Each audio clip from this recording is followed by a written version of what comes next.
Well, good morning, everybody, and welcome to another episode of the Coffee Break Podcast. We are live here in the studio this morning, and we've got an exciting guest with us, Brian Smith from Regent Commercial Real Estate Properties Incorporated. Come on, man. Good morning. Great to be with you guys. I'm really excited. The conversation today is going to be very much specifically focused around kind of commercial real estate, how to find, how to expand, what's the steps and all that. So we're going to get into all of that right after this. We got so much to say. We got a podcast to make. We're sipping on lattes, and it's time for a coffee break. It's time for a coffee break. Oh, yeah.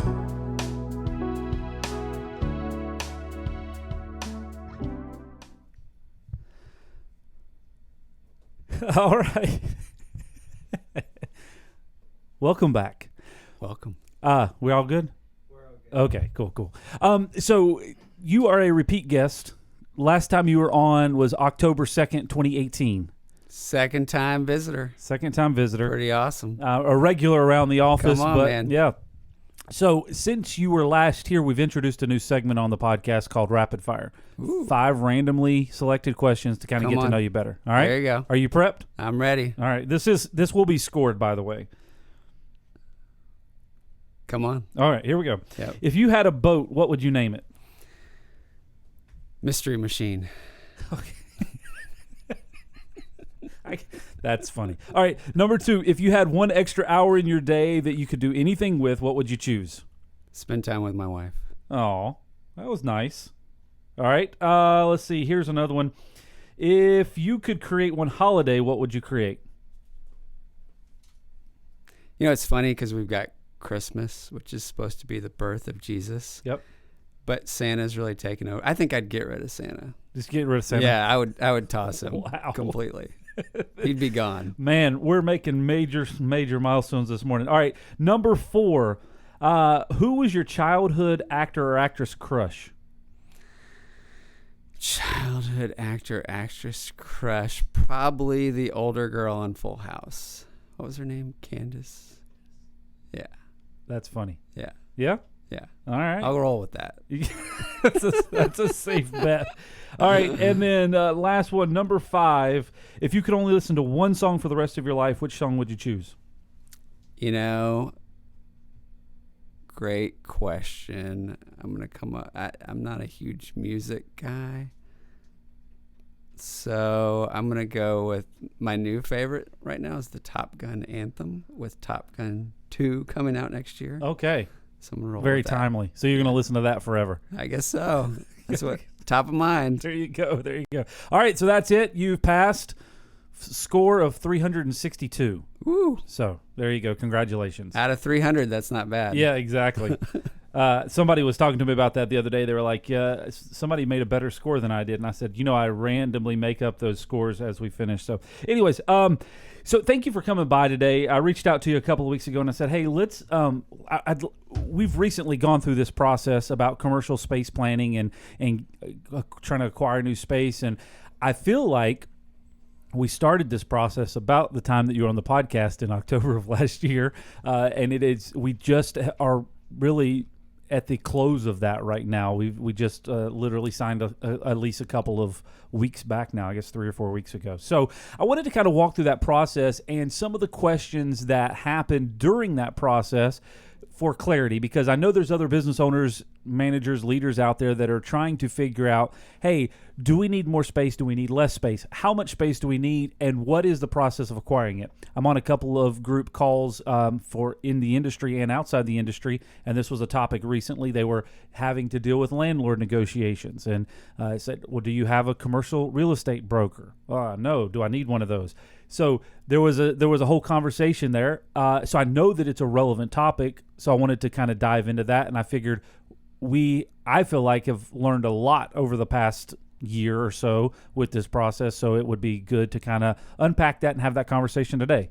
Awesome. You cool with that? Yes, sir. All right. Well, thank you very much for being here. Looking forward to it. All right. So in the previous episode that you were on, you talked a lot about kind of your journey into the commercial property real estate. So if you want to hear more about that, you can go back to find that episode. I think it's titled "I Need More Space" or Need Some Space or something like that. So you check that out. So we won't talk about that. I want to dive into a lot of what is when someone approaches you about office space, what is the first question that you ask? There's a famous quote from David Yonggi Cho, who was the pastor of the largest church in the world in South Korea. He said, "Show me your vision, I'll show you your future." Okay. So part of what I want to get to know is, what is the person's vision? Do they have a vision for growth? Do they like where they're at and the size that they're at? And is that all that they want it to be? Gotcha. What is their vision? Where do they want to go with their business? And how can we put them in a situation from a space standpoint that the space complements the vision? Gotcha. So you really are doing more of a assessment of the overall business, kind of where things are going, because when people are looking at space, I guess there's a couple of different reasons why they would be. It's either for growth or it's for sustainability or whatever. Trying to decide what the purpose is of that. Right.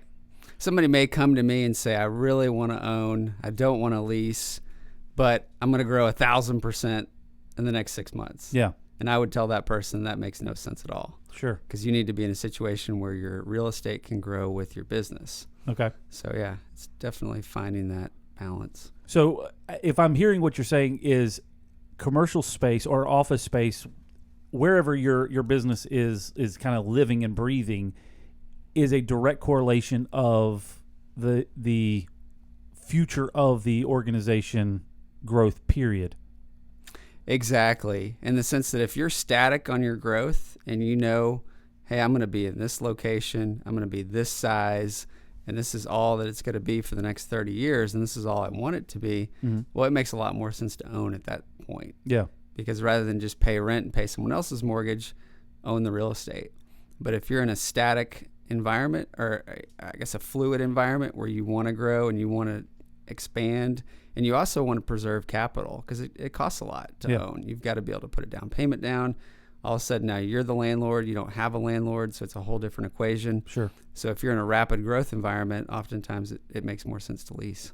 So so you've decided, all right, buy versus lease. Now, once you've decided either one of those, the next step and the next question is, well, how much space do I need? Right. And that was the hardest question that I was asked. I know as we were kind of going through that process, like I don't know how to decide how much space we need. We need more than we have now. Right. But I don't know how much, and especially the bigger question comes into play the longer term you're planning out in the future. So I kind of talk through that. How are you helping to counsel people on calculating that? Right.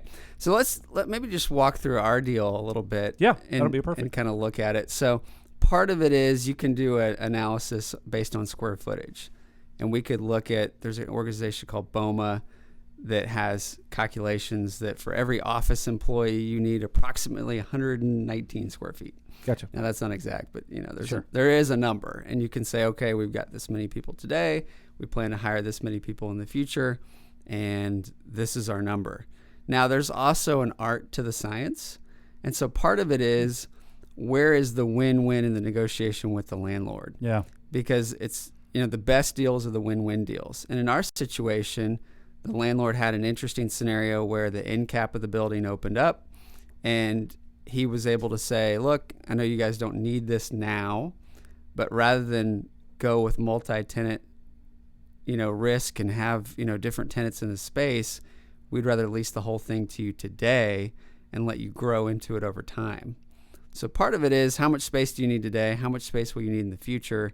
But also where is the win-win and where's the opportunity to maybe get creative on a deal with the landlord and find something outside the box? Yeah, I would say one of the interesting things through the process, kind of talking through that, is I think when we originally started, we were very we were very stuck on a certain size, and we had a top end limit of I think at that time it was like 10,000 square feet, and so it from a filtering standpoint, cut out a big chunk of our opportunity because we were only looking 10,000 and below, which one of the interesting things that I learned through this whole process is in our market in Charlotte, North Carolina, which I don't know how this translates to other markets, but in Charlotte, North Carolina, what I was seeing was when you have a certain size building, 10,000 and below, there was parking became an issue.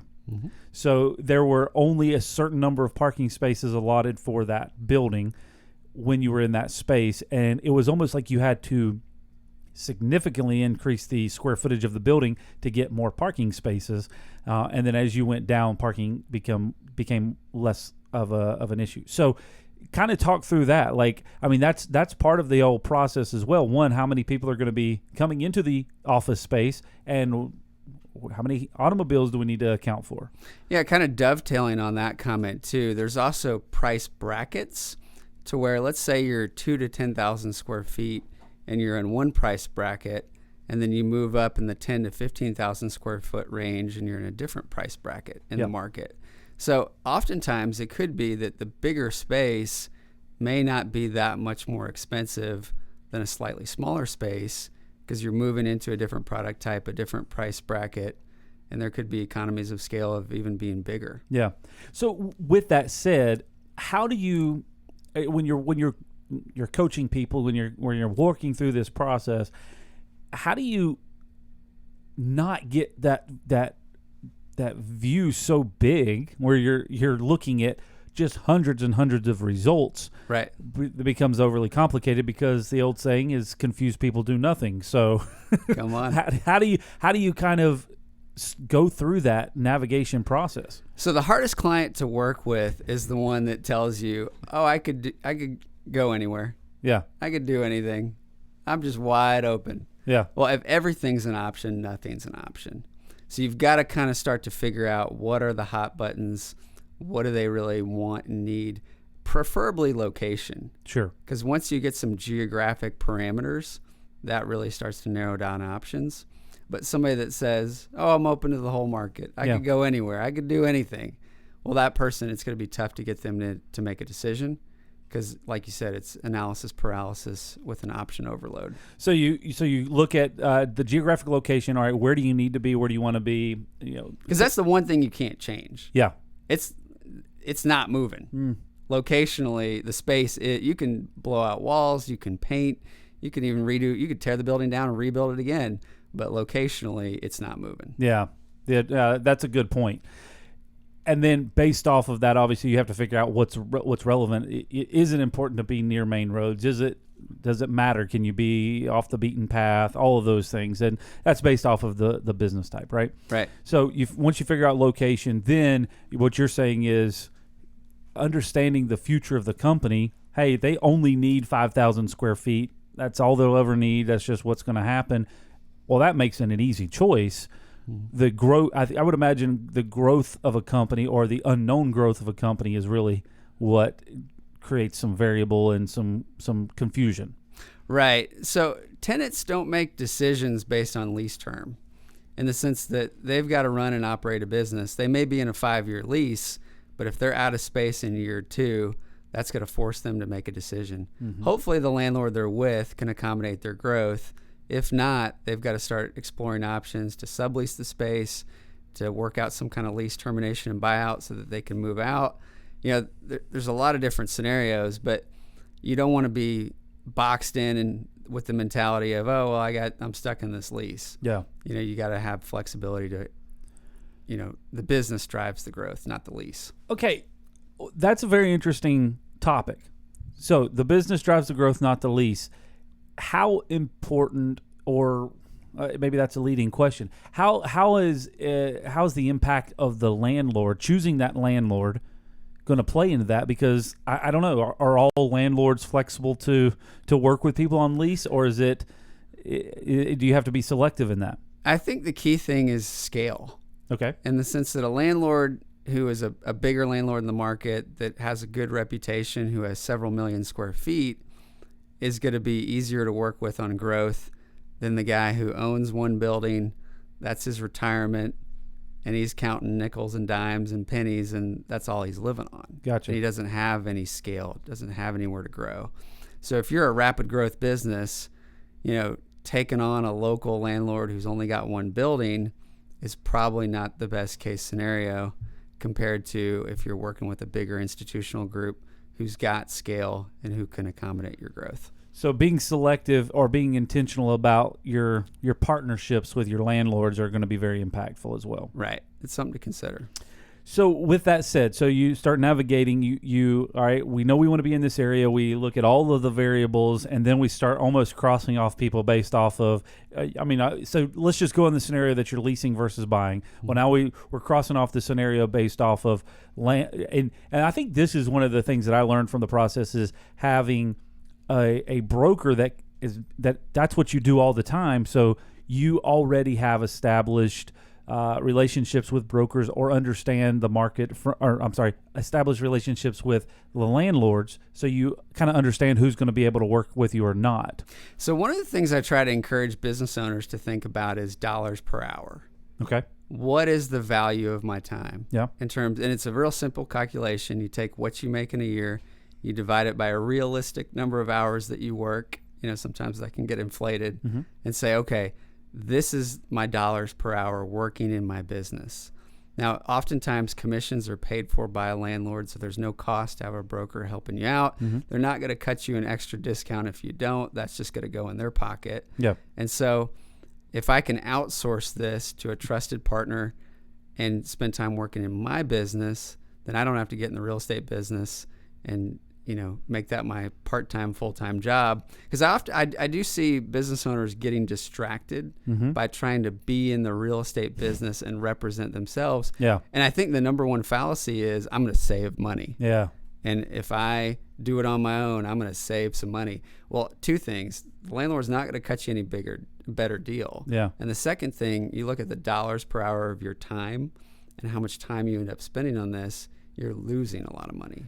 So I want to say this in the nicest way possible because I mean it that way. But I think to kind of expound on your point there, having and this is what I've seen in our experience and talking with other business owners the same, is when you're dealing with a landlord, and we've had this conversation before, what are the things that you don't know? So because you're a business owner, you're not in the real estate business. There are a lot of, I use this phrase a lot around here, there are a lot of known unknowns. There are a lot of things that you don't know. And dealing with a broker is going to help you navigate those things that you don't know. And maybe it's even more of an unknown. Things that you don't know. Right. Options that are out there that you don't even know exist because you don't even know the questions to ask to get there. And to kind of say, prove your point, a landlord is not motivated to give you a better deal because you're not dealing with a broker. That's a benefit on their end because they know that you don't know to ask these questions. Right. So I always tell clients that was a long question, by the way. No, that's good. There's three main levers that you can pull on. Okay. There's the tenant improvements or the allowance, the money that they'll spend to help you modify the space.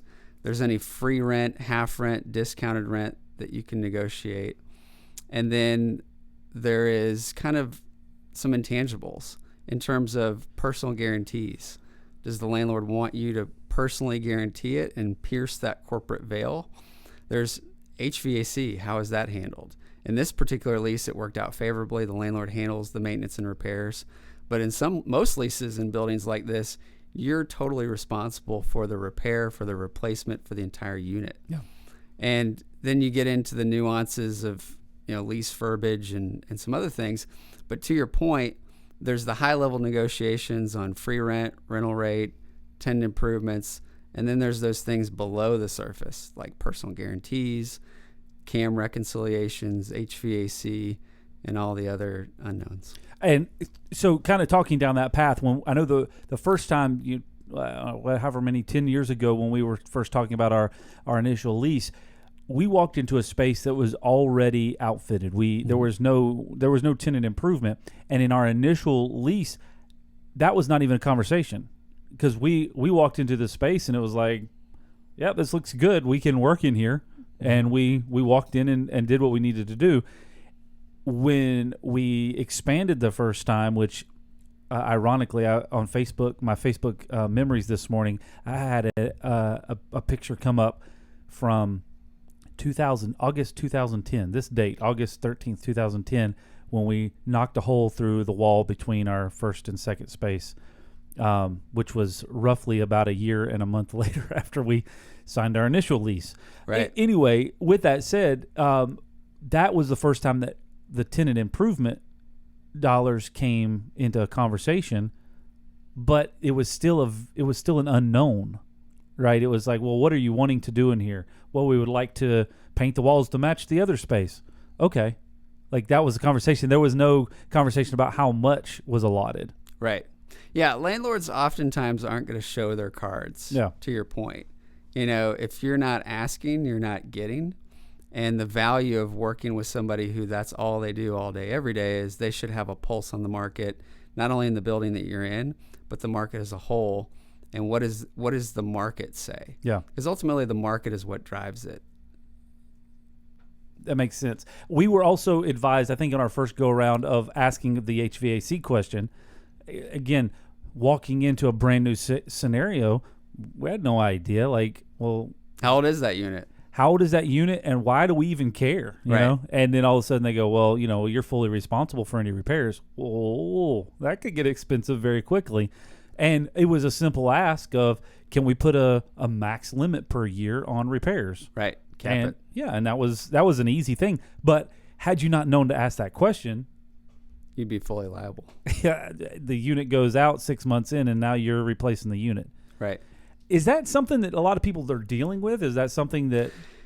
Yeah, it's a funny thing in the sense that once you get bit by that snake, you never forget it. And when I talk to clients who have been bit by that snake and had to pay for an HVAC unit that they didn't get to take with them at the end of the lease, that becomes the elephant memory type item of, hey, I'll never forget that. I don't care anything else that we discuss as right. long as we figure out. We're going to talk about HVAC first, and that is it. Until we get that topic settled, we're not moving on to anything else. The building is about to fall down, but how old is the unit? Yeah, how old is the unit, and who's responsible for that? So figuring out those little things, and that's where I guess the help of that broker is going to somebody that's walked through that scenario multiple times before, unless you've been just consistently bit with that snake, as you say. Right. All right, so you've established the area that you're going to be in. You've kind of figured out, lease versus buy. You have now started to look at space options. So you just said there's some calculations that you can work off of, but some of it, I would imagine, is based off of the specific business. Right. If there's going to be a lobby area, a counter, if it's retail versus strictly warehouse, there's a lot of variables there. I was having a conversation with a buddy of mine a couple of weeks ago, and he was asking the question because they're getting into the process of looking for new space or additional space. And he was like, how did you determine the amount of space that you needed? And I said, well, the conversation I had with Brian when we first started, you asked me that question, how much space do we need? And I said, we need more than we need now. And that's kind of how the conversation started. So how do we dive through that? How do we help figure that out? Is there any other calculations that we need to be mindful of, or is there a checklist that we need to work through? Yeah, I think, from a high level standpoint, like we discussed, you can say, okay, how many employees do I have today? How many will I have in a year? How many will I have in 2 years?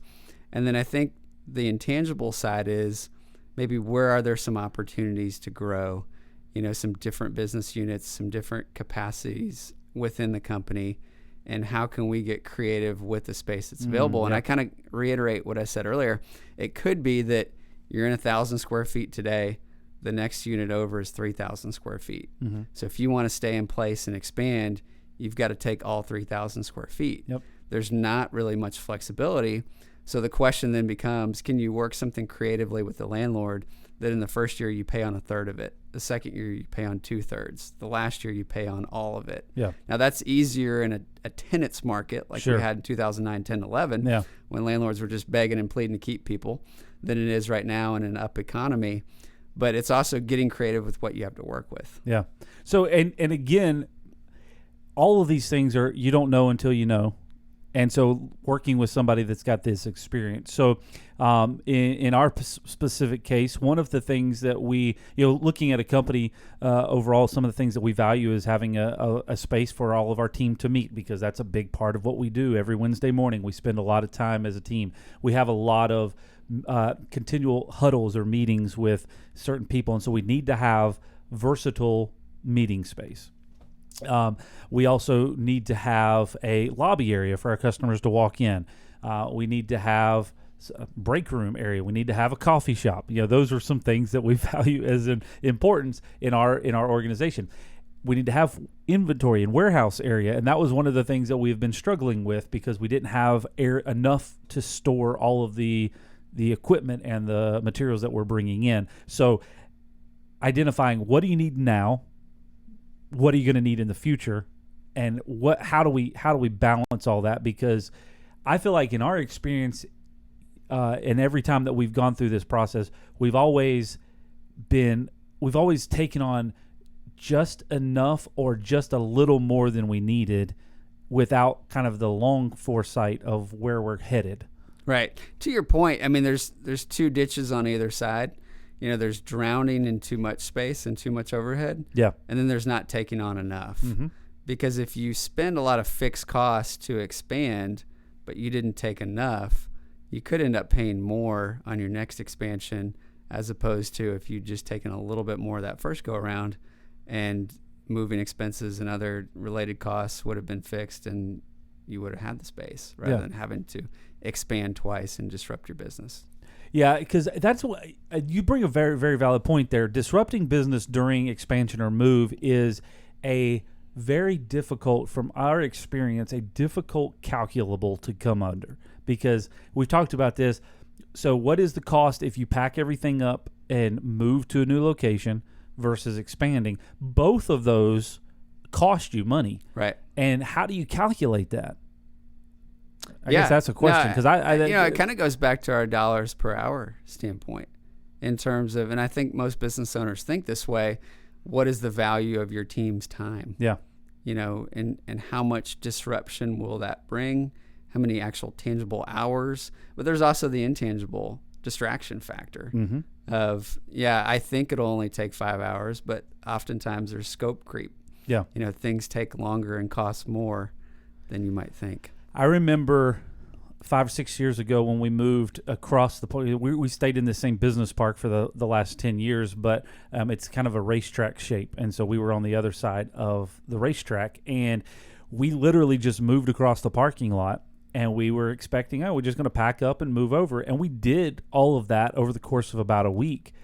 But it was the week prior, distraction and disruption of trying to figure out how things were going to happen, and weeks after, because everything was disheveled. Right. Just this customer called for this particular project. Well, we know we ordered the stuff, and we know it's in this particular building. What corner is it sitting in was a big process. Well, you think about your own, like on a personal level. Mm-hmm. We moved into a new house in September. Yep. We've still got rooms that are affectionately labeled stuff rooms, where your boxes sit and occupy space, but they haven't been unpacked. You're still not settled. So even in your own personal life, oftentimes when you move, it takes a lot longer than you might think. And then you multiply that by a massive amount. Right. All right. So we've determined all these factors: location, lease versus buy, space. And then your landlord, we talked about that, trying to define landlord. So now we get in that process. So the actual, all right, we've made a decision. This is what we're going to do. What does that next kind of phase from a lease perspective look like? And what value does a broker help in the process of getting all of the legal documentation and getting everything processed? Yeah, so I like to tell clients that there's about 5 or 6 steps in the process. The first step, which we talked extensively about, is needs analysis. Okay. What do you need, and what's really going to be the best fit for your business? The second step is doing a survey of the market, where you put a report together showing the client, these are all the potential space options that meet your need. The third step from there is you do a tour, look at those options in person, rank order them, in order of, hey, this space works the best. This one probably we need to toss out and get rid of. And then, as you mentioned, you kind of go on to the next step, which is a letter of intent or a proposal where you're negotiating basic business terms like rental rate, amount of free rent, tenant improvement dollars, who's responsible for HVAC. Do you have a right of first refusal on the adjoining space? Is there a personal guarantee? So once you've handled the business term aspect, then it moves to the lease. Now, your key points will be covered in that letter of intent from a business term standpoint. Okay. But there's also some legal verbiage. It's funny, a proposal may be 2 pages, a lease may be 37 pages. Sure. So obviously you've got some language creep between that proposal and that lease. And I always tell my clients, there's a couple main things to look at. The first one's the personal guarantee, in the sense that if your company goes down, are they going to be looking to you personally? And so that is a key thing from a lease standpoint. The other things that are within a lease, I think it's debatable on whether you want to get an attorney involved to review it. I think it's a good idea. At the same time, I have seen where you can spend money with an attorney and they make all these comments about if the building's totally destroyed and an act of God occurs, but they don't mention the personal guarantee. Yeah. And, oh, yeah, by the way, this guy's going to come take your house if you default on this lease. So I think it's important to think, keep the main thing the main thing. Yeah. And from a lease standpoint, figure out what are the key things like the HVAC, like the personal guarantees, like potential overage charges on CAM that you really want to address. Interesting. All right. So you walk through all that process, you sign the documents, and then you move forward. And then it's all the other process after that of actually doing the upfit, moving in, and kind of actually utilizing and functioning through the space. One of the interesting things that with this process for us that I'm trying to be mindful of and trying to document is, one, when this process started, how long it took to do all of these steps that you just outlined, make the decision, and I makes all those decisions, and then the actual upfit, move in, and really kind of mark that time from how long the process started till we're actually fully functional in the new space. Because for us in this particular office that we're in right now, it took us a while, but I don't remember those timelines, and so we get into this process of this expansion right now, and we don't really know the long-term impact or the short-term impact that it's going to take on our business. Right. So I want to be very mindful of that, because I think it's something that you can apply and learn as you go. Next time, this is what we need to be preparing for. Yeah, I think there's a couple things that came into play specifically on our deal. One of the things was ownership change. This building was sold, new owner took over. Anytime you've got an ownership change, that owner is going to have different priorities and objectives. Mm-hmm. And it's also going to take that new owner some time to figure things out, kind of get their hands around the project. And so a process like what we've described could happen as quickly as a week, but it could take as long as a year. Yeah. So there's some outside factors. Another thing I want to bring up that I thought was really interesting from the deal that we worked on, that I feel like we kind of went back and forth a lot via email, phone, paper. But I think where we really got a breakthrough is when we had 2 owners in the room together that could candidly talk and make decisions and figure out which priorities each person had. Yeah. And so I think getting people together in a room, that is invaluable. Yeah. Compared to just email, phone. A lot of things get lost in translation. Sure. Yeah, I would second that. Going back to because as you sit down and you're having a conversation directly with that landlord and all parties present, then you can really outline what your goals and your vision and what your perspective is. And I, like you said, that once we finally got to that point, it was everything moved very rapidly after that. Right. And it was the kind of the expansion proposal that we had. One of the things that you've talked about in this conversation now is understanding what space you need and understanding what space you want to grow into, and offering that. And I think this is a key thing, offering that delta to the landlord as let's grow together type thing. Win-win. And that was something that we did with this. Like, so currently, just from a stat standpoint, we're in the middle of expansion. We currently occupy about 3,800 square feet of office space, warehouse space, all that. And we are we will be completing out about an occupancy of about 13,500 feet of space. So that's a significant increase. What we've expected is that we think right now, as we sit right now, we need about that 9,000 square foot space. But what you had kind of talked about early on is there is an additional space on the end cap that if we don't take it now, will it be available when we need it? Sure. Because we'll need it within the next 12 to 24 months. Mm-hmm. So if it's not available, what do we do? Because now we're kind of stuck again. So the proposal was, hey, Mr. Landlord, can we take all of this space now? Basically, can I have a hamburger today and pay you Tuesday for it? And you were kind of in the middle of this conversation, but it was, this is where we're headed. Can you help us get there type thing? Right. Win-win. And I think for the landlord, this landlord in particular, their goal is bigger tenants, fewer tenants to manage. Mm-hmm. And so for them, it just made sense that, hey, I'd rather have one big tenant dominating the space than lots of little tenants to babysit. Yeah. So how can we partner together and get you to that point on a long-term deal? And really, for most landlords, they're not going to own a building for 10 years, which is what this lease was, a 10-year deal. So they really got it to the point where, hey, we can check that box. This space is done. Yeah. We don't have to worry about negotiating. So with all that process, one of the other things that I wanted to mention on the tour side of things, and this may be a commonly known thing, but I learned this through a couple of home purchases that I had, is when you do the tour, you typically go there during the day when everything's nice. Right.